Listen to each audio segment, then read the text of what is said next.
Number 7. The Wildwood Beach Arrest.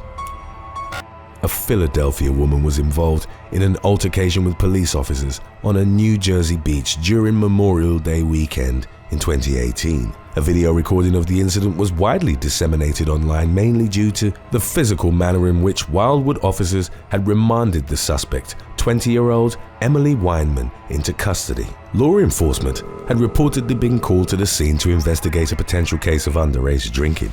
Weinman, who was visiting the Wildwood Beach with her boyfriend, her 18-month-old child, and a female friend, was questioned regarding the presence of an unopened alcoholic beverage on the beach. The ensuing confrontation was captured by a nearby beachgoer's cell phone, as well as the arresting officer's body cams. As shown by the footage, Weinman claimed that she hadn't been drinking and repeatedly refused to give the police her full name. The woman then attempted to walk away from the two officers, to which they responded by grabbing and taking her to the ground. One of the men, identified as Officer Thomas Cannon, struck Weinman in the head twice as she was being held down. The woman, who could be heard screaming, "They're choking me!" as the struggle continued, was alleged to have kicked and spat on the officers during the encounter.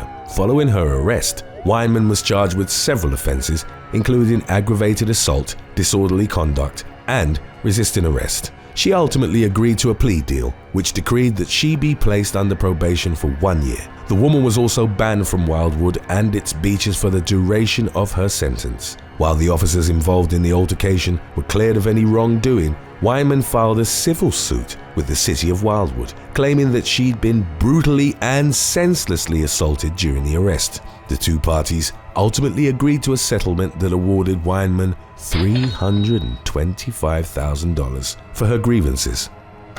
Number 6. The murder of TOYAH Cordingley.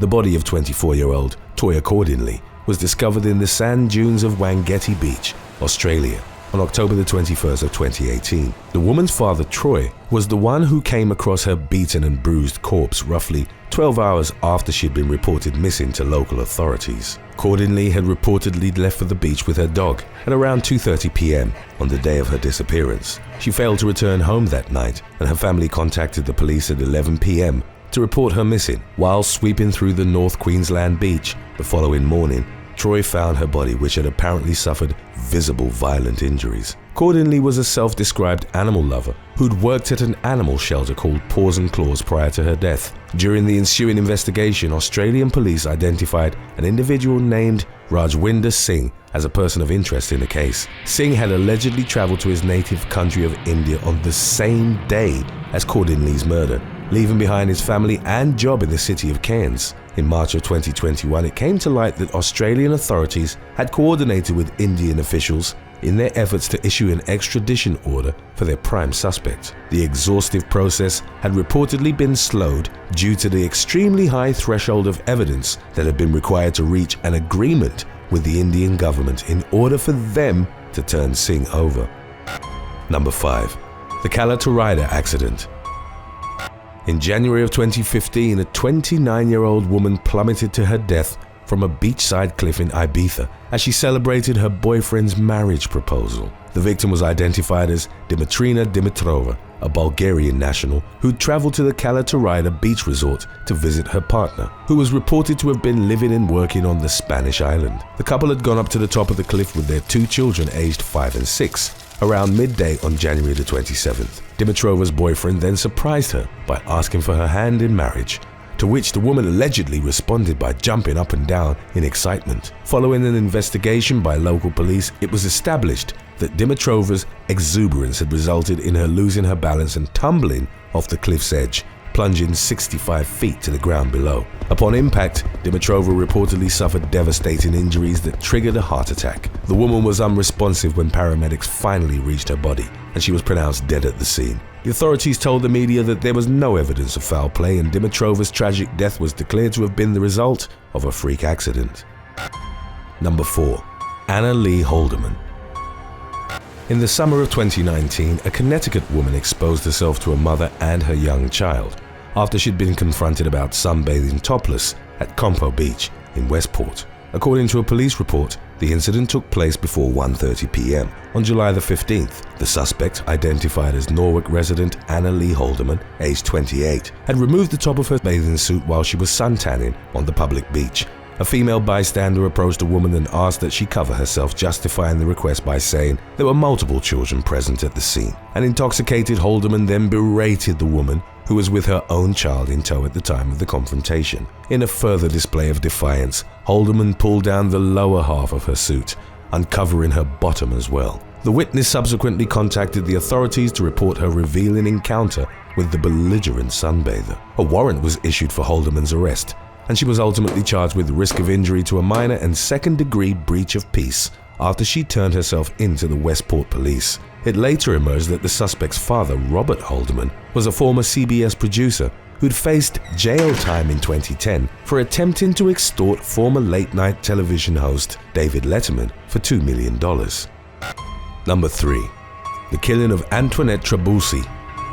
In November of 2020, the dead body of a 52-year-old hospital worker was found on a beach in the resort Cuban town of Varadero. The victim, named as Montreal woman Antoinette Trabulsi, had reportedly traveled to the Caribbean country for a 2-week vacation after the coronavirus pandemic had dramatically increased her workload at Sacré-Cœur Hospital. According to a report by Global Affairs Canada, the mother of 4 had gone missing on November the 13th, a day after her arrival in Varadero. Trabulsi had posted photos of herself on the beach on the morning of her disappearance. A friend of hers ultimately reported her missing to Cuban authorities later that evening, after she'd failed to show up for a scheduled meeting. Within a few days, investigators discovered the woman's body buried beneath 3 feet of sand on the beach. There were visible bite marks on the victim's chest, and her face had reportedly been brutally beaten. It was reported the following week that Cuban police had identified and apprehended a suspect, but they didn't immediately reveal any details about the individual in custody to the public. Today's topic was requested by Missy Fair. If you have any other topics you'd like to learn about, subscribe and let us know in the comments section below. Number 2. The Moonee Beach Incident.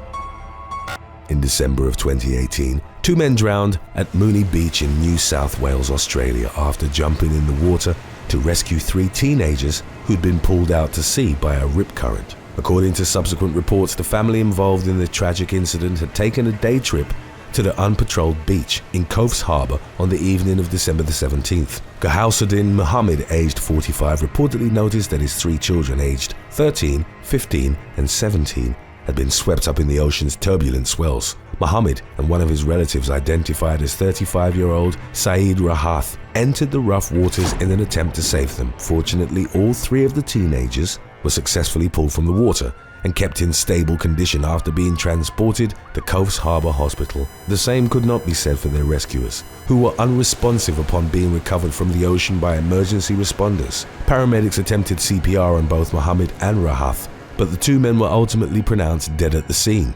A 3rd member of the family, Junaid Maud Abdul, also reportedly jumped into the treacherous waters to save the teens. He remained missing for several days before his body was finally discovered in Port Macquarie, roughly 93 miles from where he'd last been seen. New South Wales police reported that a 4th individual, a 60-year-old Swiss national, died at Moonee Beach just 5 days after the ill-fated holidaymakers. In the aftermath of the drowning incidents, a local aquatic safety trainer named Les Pepper urged Moonee Beach visitors to swim only in the areas that were under the supervision of lifeguards. Number 1. The Jenna Beach Murders.